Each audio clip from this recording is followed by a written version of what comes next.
Now my dear student, I already explained you about how the company established their power in India, what type of system they introduced in India, how these companies started taking the revenue. Now today we will go study about what type of crops needed for the Europes and how they pressurize the Indian farmers to grow this so they will get the benefit. So crops for Europes, mostly about we will study about the indigo. In Hindi we call neel, that is a dye used for cloths. Why the demand for indigo, Indian indigo in the world market?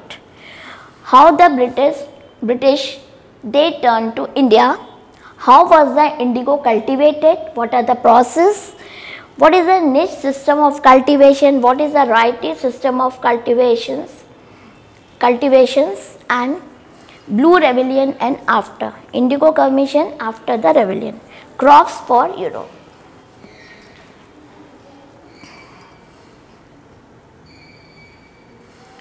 Sorry. Hello student. Now today I am going to study about. Today I am going to teach you. Hello student. Today I am going to teach you about the class 8 history chapter 3 ruling the countryside. Now today we are going to study about crops of Europe, indigo, why the demand for Indian indigo, then Britain, how the Britain turns to India, how was the indigo cultivated, what is the niche system of cultivation, what are the variety system of cultivation, the Blue Rebellion and after an Indigo Commission and after the Blue Rebellion, that we are going to be studying in detail. Crops of Europe. Do you know the British, they also realized that the countryside could not only yield revenue, they have to do something new. So it could also grow the crops that Europe required. They want the crops where it's demand. So by the late 18th century, the company was trying its best how they expand the cultivation of opium and indigo. Now these in the century and half that followed. Do you know the British pursued a forced the cultivator in various parts of India so they can produce of other crops, like they forced that they produce jute in Bengal, tea in Assam, sugar cane in United Provinces, now Uttar Pradesh, wheat in Punjab, cotton in Maharashtra and Punjab, and rice in Madras. So in this way they want these crops, so say they force in these states they can produce this. Now indigo in Hindi we call neel. See, India, do you know India was the biggest supplier of indigo which have rich blue color in 19th century. India was used to dye the clothes in Europe. Do you know this indigo was used in Europe. In India, Kalamkari prints which was created by the weavers of Andhra Pradesh, they also used, do you know, blue color from indigo. Why a question come, why there is a demand for indigo that is made in India and grown in India? So why the demand for Indian indigo? The indigo plant that grow primarily in the tropic areas. So by the 13th century, Indian indigos were being used by the cloth manufacturer in Italy. They are using for dyeing. France and Britain, they to dye the cloth. So only small amounts of Indian indigo that reach the European market, and the price was very high during that time and there was a big demand. So European cloth manufacturer, they had to depend on another plant called woad for blue color and violet dyes. Do you know woad producers of Europe, they were pressurized the government to ban the import of indigo because these dyes are not used because they are prefer the Indian indigo. So cloth dyers preferred indigo as a dye because it gives a perfect blue color.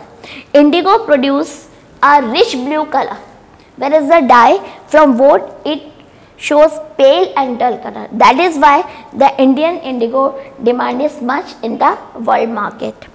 So what happened? By the 17th century, European cloth producers, their government, they demand that to relax the ban on indigo import. So French began cultivating indigo. They started cultivating in Saint Domingo in the Caribbean islands. The Portuguese in Brazil and the English in Jamaica and the Spanish in Venezuela. So in this area they started growing this indigo. Indigo plantations, they also started in many parts of in North America. By the end of 18th century, what happened? The demand for Indian indigo grew up. Why? Because due to industrialization in Britain, so many new industries, textile industries establishes in the Britain, so there is a big demand for this. So cotton production expand dramatically, and it create too much demands of cloth dyes. So while the demand for indigo increase, so it exceeds the supplier from the West Indies, America. They collapse for variety of reasons. So between 1783 to 1789, the production of indigo in the world fell by half. So there is a big demand. So the cloth dyers who are in the British now desperately looked for a new source of indigo supply. They are searching from where they get this indigo, so they will get big benefit. So question come, from where they could this indigo be procured, from where they bring? So Britain turns to India for this reason. Do you know, faced with the rising of the demand of indigo in Europe market, the company in India looks for a ways, they are thinking that how they expand the area under indigo cultivations. From the last decades of the 18th century, you know, the indigo cultivation in Bengal, it expanded rapidly, and Bengal indigo, do you know, it came to dominate the world market because they are supplying indigo there. So in 1788, do you know, only about 30% of the indigo that is imported in Britain from India. And what happened?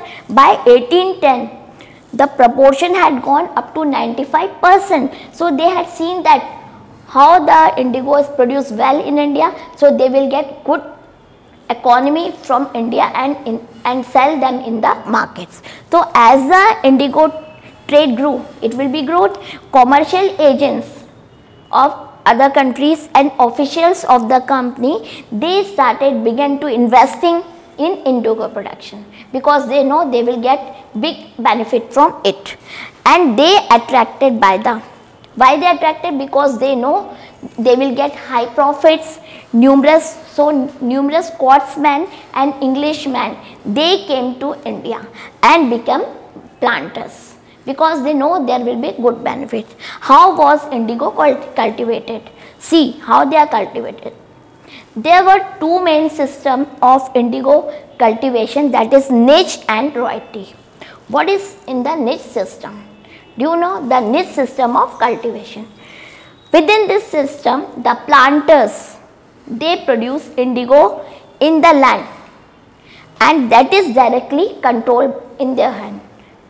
Whole control is under them, and he either bought the land or rented it from other zamindars, and they can produce indigo by directly employing some hired laborers. So that is called niche system because it is the control of their own. Do you know? But what problems came with these niche cultivations? So the problems are, first, see, it is not easy. See the problems. The planters found it difficult to expand the area under niche cultivation.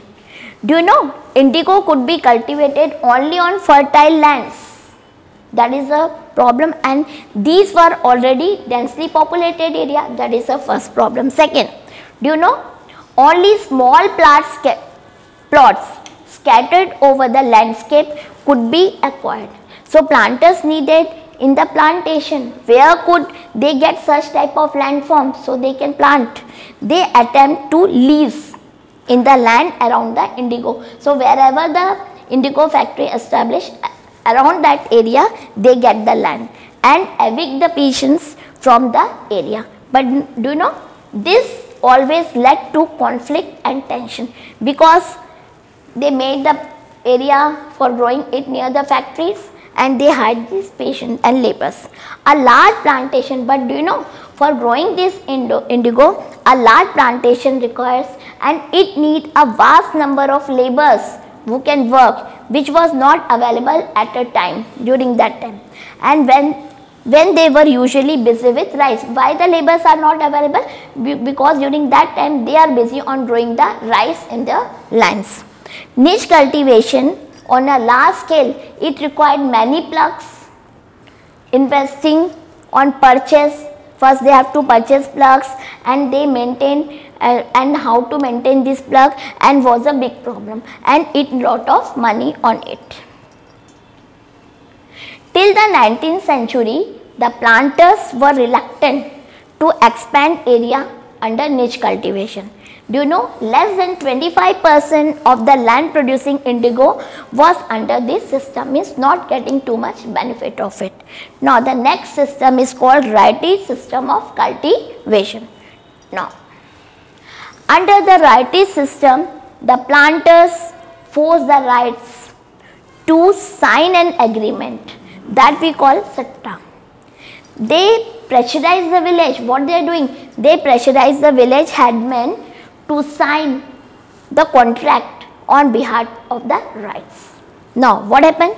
Those who signed the agreement got cash. They got the cash advance from the planters, but at low rates of interest to produce indigo. So in this way these headmen were attracted. Now but the loan committed the right to cultivating indigo on at least how much? 25% of the area under his holding. Means they have to be at least 25% that should be produced. Now what type of problems emerge on this righty system? See this first point. When the crop was delivered to the plants after the harvest, means planters when they are harvesting, they are delivered, a new loan was given. Again they are giving the new loan to the rights. So do you know, the cycle started all over again, same. First they are giving the loan, they are growing this, in this way it is going on. Second, the patients who are initially tempted by the loans, they had already taken the loan, soon they realized that how harsh this system was, because they are not getting benefit, they are not able to give the complete interest to them, and in this way they are going to be on the debt. The price they got from the indigo they produced was very low. That is the reason why realize how harsh the system, because the price they got for the indigo they produced was very low. So the cycle of the loans never ended. So they are going on the debt. Then they realize that. Next, indigo moreover had a deep root. Do you know, it has a deep root and it exhausts the soil rapidly. So it reduces the fertility of the soil. That is also a main reason. After an indigo harvest, the land could not be sown with rice, because all the fertility of the soil will be reduced, it become barren. So that is the biggest problem to them to grow this indigo. Now after that, can all these peoples are sitting quietly? No. So the Blue Rebellion and after. What happened when they revolted and what happened later? So in March 1859, because all are not happy by growing this, because they are all are going on the debt, but only the company and the planters they are getting benefit of it. See, so in March 1859, the thousands of the Ryots in Bengal refused. They refused that they will not grow indigo. So as the rebellion spread, Ryots refused to pay rents. They refused to pay the rents to the planters and they attacked indigo factories armed with swords, swords, they are having spears, bows and arrows, and they started attacking on these these planters near the factories.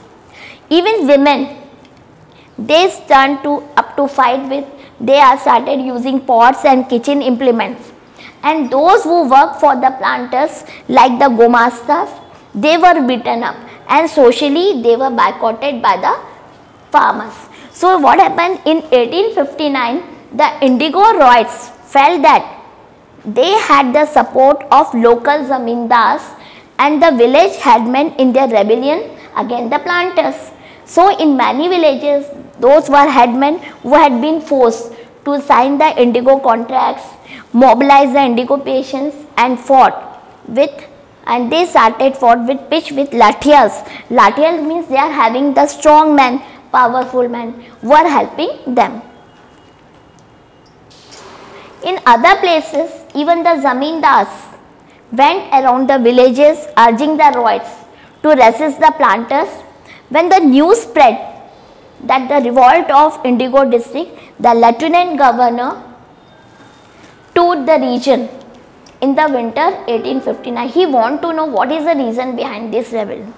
So intellectual means would think about the difficult or complicated problems, what type of problems from Calcutta, and also rushed to the Indigo district, and he found about the horrors of indigo systems, how the peoples are going on the debt and who is getting the profit.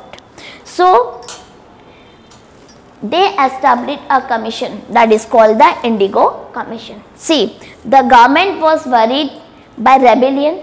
Rebellion means who want to remove officers, and they brought military for the protection of the planters, and they set up a commission that is called Indigo Commission to inquire into the system of indigo production, all the details.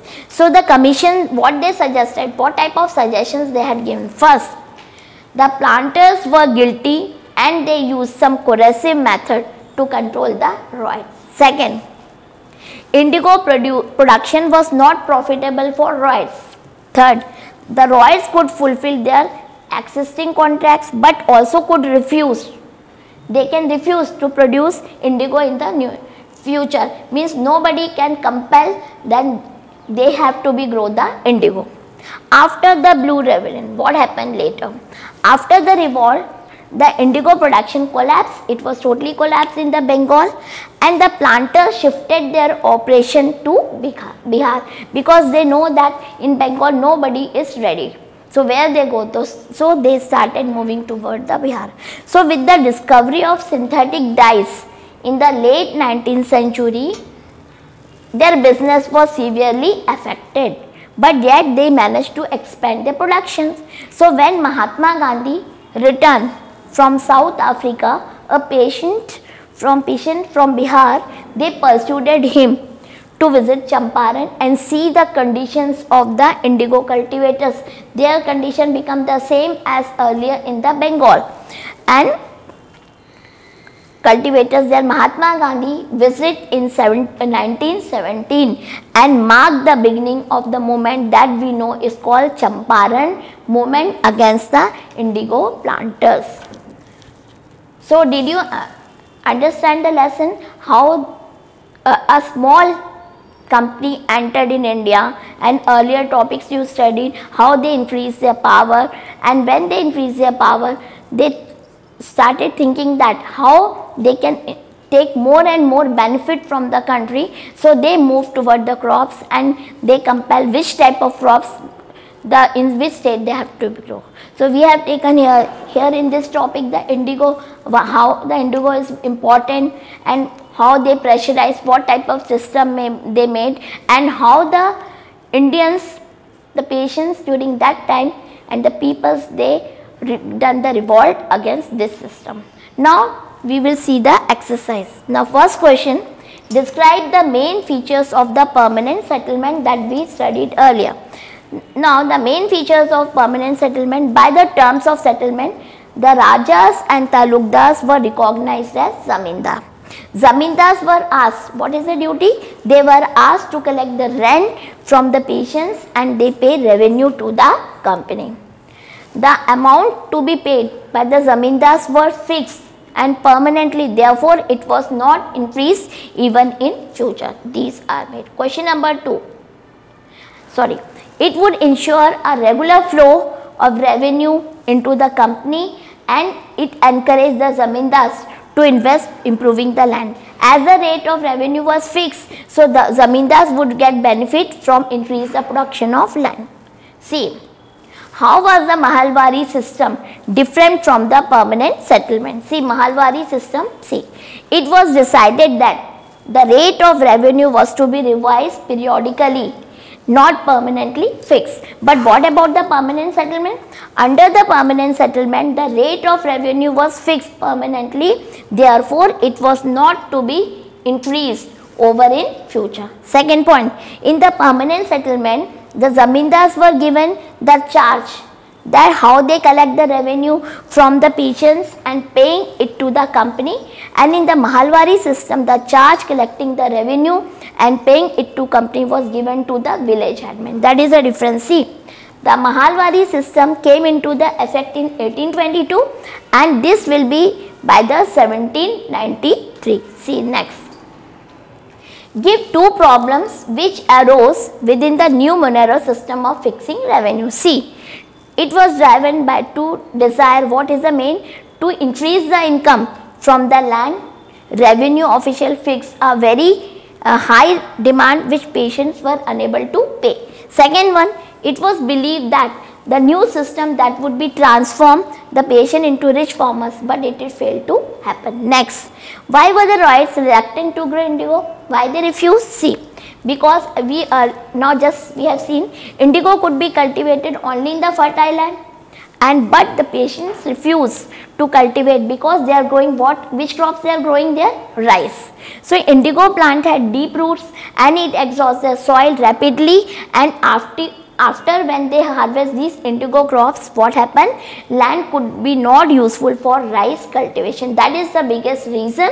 So they refused to grow. Next, the patients who was initially tempted because they are getting the loans given by the planters, and soon they realized that system was very harsh and the price they got from the indigo they produce are very low and they are trapped on the cycle of the loans. So that they understand, that is why they refuse. And now the Royals regularly become aware about harsh system of indigo plantations and refuse to grow indigo. See the next one. What were the circumstances which led to the eventual collapse of indigo production in Bengal? See first, local zamindars and those who were the villagers headmen began to support the Royals. Second one, the British government was worried about the possibilities of, they are thinking that there will be another revolt after the revolt of 1857. So the lieutenant governor toured the region and he came here because he wanted the, what is the main reason behind that? British officials, Ashley Eden, he issued a notice that Royals would not be compelled to accept indigo contracts. Next, the British government set up Indigo Commission. Why they set up? Because they want to inquire the system of indigo plantation in India. Do you know? The commission held that the planters felt guilty and criticized them for adopting coercive method. Thank you. So today we finish this lesson.